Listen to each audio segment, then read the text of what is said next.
बात उस समय की है जब एक विधवा औरत खाना पकाने के लिए जंगल में लकड़ियां इकट्ठा कर रही थी। तभी उसने एक सूखी लकड़ी उठाई जिसके अंदर एक सांप का बच्चा छिपा बैठा था। इस बात से बेखबर औरत लकड़ियों के साथ सांप को भी अपने घर ले गई। घर जाकर उसने जैसे ही लकड़ियों को जमीन पर रखा तभी वो सांप बाहर निकल आया। औरत के पास एक पालतू बंदर भी था जो उसके साथ खेलने लगा। औरत ने सांप को देखा लेकिन उसे मारा नहीं क्योंकि उसके कोई बच्चे नहीं थे। शादी के कुछ दिन बाद ही उसके पति की मृत्यु हो गई और किसी तरह वो एक छोटी सी झोपड़ी में जिंदगी काट रही थी। फिर उसने सांप को पालने का फैसला किया। औरत उसे अपने बच्चे की तरह प्यार करती और भूख लगने पर गाय का दूध पिलाती।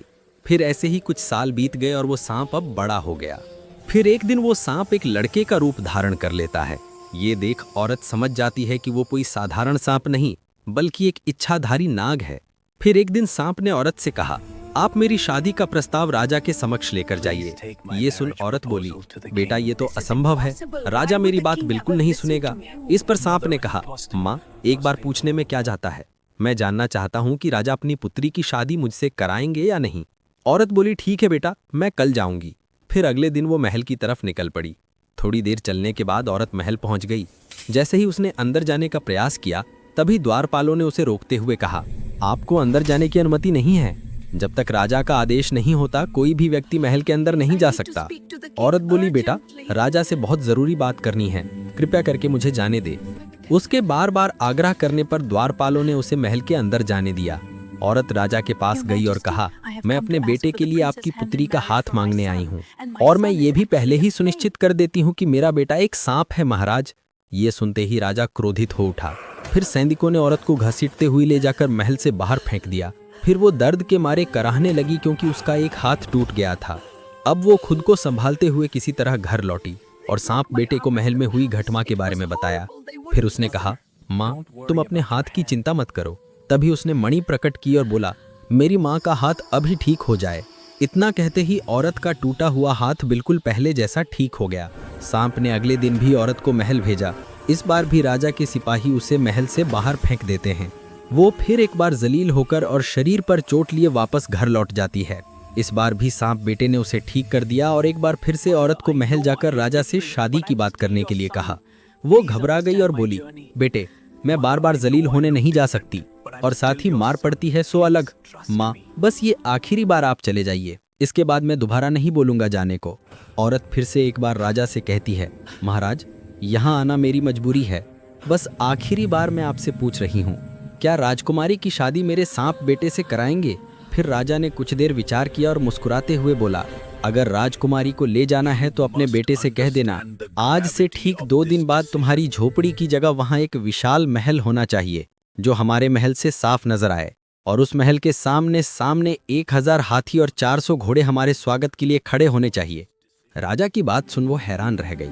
इस बार सैनिकों ने उसे इज्जत से जाने दिया। इस बात की खुशी औरत के चेहरे पर साफ दिख रही थी। घर जाकर उसने बेटे से कहा, महल और हाथी घोड़े की बात कर रहा था राजा। माँ बस इतनी सी इच्छा है राजा की, ये तो बहुत आसान है, तुम चिंता मत करो, कल सुबह ही इंतजाम हो जाएगा। फिर आधी रात को सांप घर से बाहर निकला और मणि हाथ में लेकर बोला, मेरी ये छोटी सी झोपड़ी एक विशाल महल में बदल जाए और महल के सामने 1000 हाथी सहित 400 घोड़े मेरी सेवा में उपस्थित हो जाएं। इतना बोलते ही जगमगाता हुआ स्वर्ण से बना महल झोपड़ी की जगह खड़ा हो गया और 1000 हाथी सहित 400 घोड़े भी स्वागत के लिए तैयार थे। फिर अगली सुबह राजा को उसकी पत्नी जगाते हुए बोली, उठिए चलकर देखिए बाहर क्या हो रहा है। उसने बाहर जाकर देखा तो स्वर्ग जैसा महल उसके ठीक सामने नजर आ रहा था, जिसे देख राजा की आंखें फटी की फटी रह गई और उसने अपनी पत्नी से कहा, असंभव, अविश्वसनीय, ये कैसे हो सकता है। रातों रात कोई महल कैसे बनकर तैयार हो गया, क्या ये मेरी आंखों का धोखा तो नहीं। पत्नी बोली, राजन ये कोई आंखों का धोखा नहीं, अपितु एक असली महल हमारे सामने नजर आ रहा है। फिर राजा जोर जोर से रोने लगा और अपनी पत्नी को उस घटना के बारे में बताया। ये सुन पत्नी भी रोने लगी क्योंकि वचन के मुताबिक अब उनकी इकलौती पुत्री को सांप से शादी करनी होगी।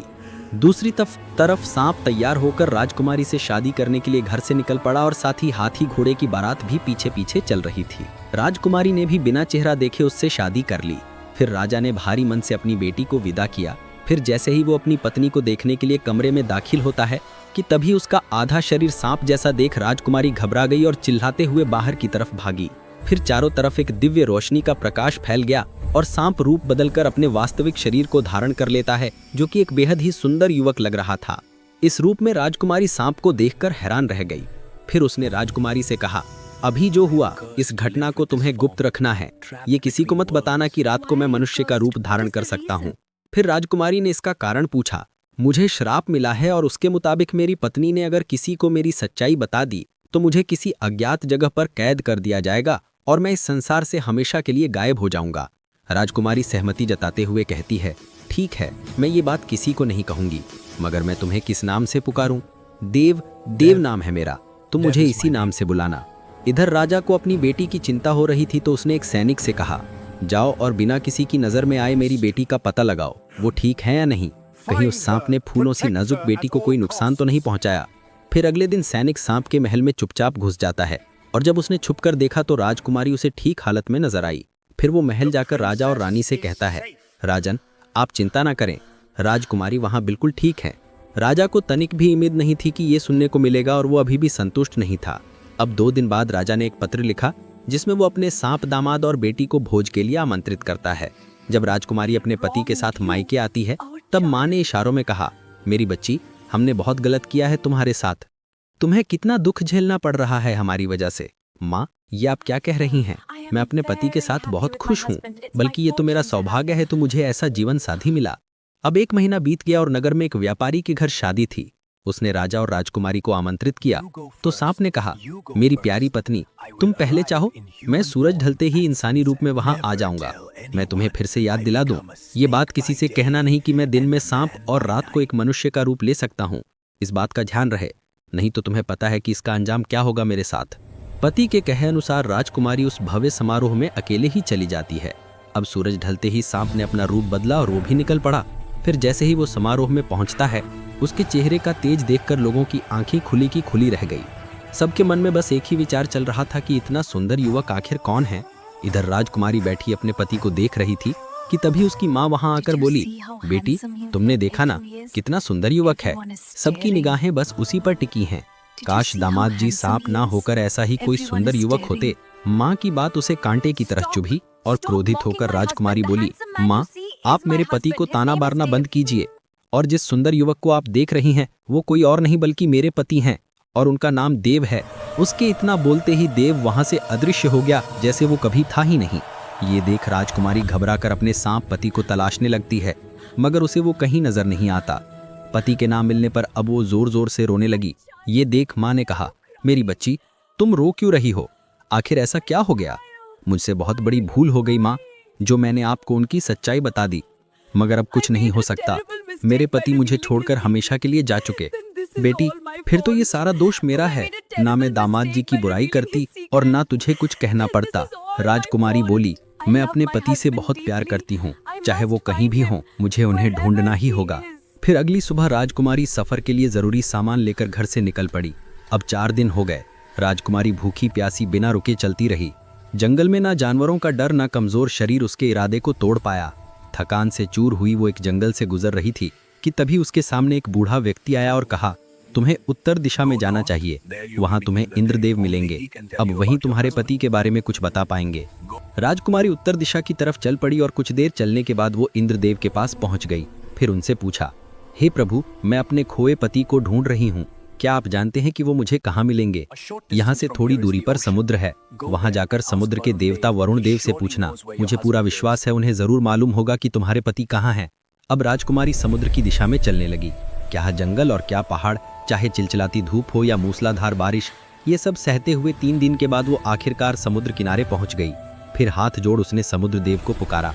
उनके आते ही राजकुमारी ने रो रो कर अपने पति के बारे में बताया, कैसे वो एक पल में ही कहीं गायब हो गए। प्रभु, अब तो कई दिन बीत गए उन्हें गायब हुए।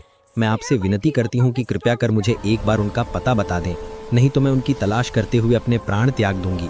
ये सुन वरुण देव बोले, तुम्हें प्राण त्यागने की कोई आवश्यकता नहीं है, तुम्हारे पति सही सलामत हैं, लेकिन वे समुद्र के उस पार दूसरे छोर पर जंगलों के बीच एक खूंखार चुड़ैल के कब्जे में है, जो आत्माओं से सौदा कर उन्हें छलपूर्वक अपना गुलाम बना लेती है।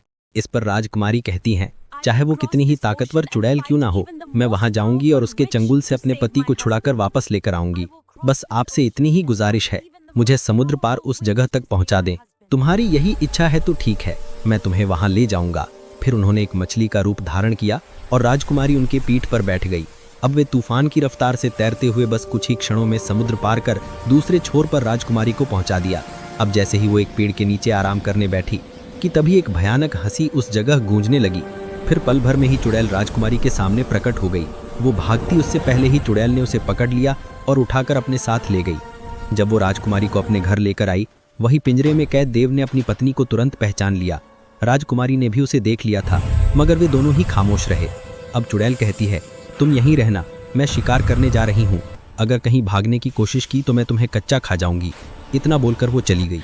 उसके जाते ही राजकुमारी ने अपने पति को कैद से बाहर निकाला और एक दूसरे के गले लग गए। मगर चुड़ैल गई नहीं थी, उसने छुपकर सब कुछ देख लिया था। फिर वो मन ही मन सोचने लगी, मुझे पहले ही संदेह था कि ये दोनों पति पत्नी हैं। जब वो शिकार करके वापस लौटी तो उसने दोनों को पेट भर के हिरन का मांस खिलाया ताकि वो बाद में उन्हें स्वाद लेकर खा सके। अगले दिन चुड़ैल ने राजकुमारी से कहा, मैं बाहर जा रही हूँ, जब मैं वापस लौटूं तो मुझे इंसानी मांस पका हुआ चाहिए। ध्यान रहे, अगर तुमने ये बात नहीं मानी तो मैं तुम दोनों में से किसी एक को खा जाऊंगी। ये सुन बेचारी घबरा गई। अब वो सोच में पड़ गई कि इंसानी मांस कहाँ से लाया जाए। पत्नी को चिंता में देख वीर ने पूछा, तुम इतनी परेशान क्यों हो? चुड़ैल ने मुझे इंसानी मांस पकाने का आदेश दिया है। अगर ऐसा नहीं किया तो वो हम दोनों में से किसी एक को खा जाएगी। वीर ने कहा, तुम चिंता मत करो, मैं गोश्त का इंतजाम करता हूँ। अब वो जंगल गया और एक बारहसिंगे का शिकार कर उसे घर ले आया और उसे कई टुकड़ों में काट कर वीर ने मांस में अपने खून की कुछ बूंदें मिलाकर उसे अच्छे से पका दिया। शाम को चुड़ैल जब घर आई तो उसने कहा, क्या तुमने मेरे खाने का बंदोबस्त किया? राजकुमारी बोली, हाँ, जैसा तुमने कहा था, मैंने अपना काम पूरा किया। जब उसने मांस चखा तो सोचने लगी, ये कमजोर सी दिखने वाली लड़की आखिर इंसानी मांस कहाँ से लेकर आई? मुझे लगता है इसके पति ने ही कुछ किया होगा। अगले दिन चुड़ैल ने फिर से कहा, मैं जा रही हूँ और जब मैं वापस लौटूं तो एक बर्तन इंसानी खून से भरा हुआ चाहिए। अब उसने अपनी एक उंगली काटी, ये सोचकर कि वो अपने खून से बर्तन को भर देगी। जब उसका पति वहां आया तो पत्नी का हाथ खून में सना हुआ देख वो बोला, तुम्हारे हाथ में चोट कैसे लगी? देखो कितना खून बह रहा है। तब राजकुमारी ने रोते हुए कहा, चुड़ैल ने खून से भरा एक बर्तन मांगा है और चेतावनी दी है कि अगर मैंने ऐसा नहीं किया तो अंजाम अच्छा नहीं होगा।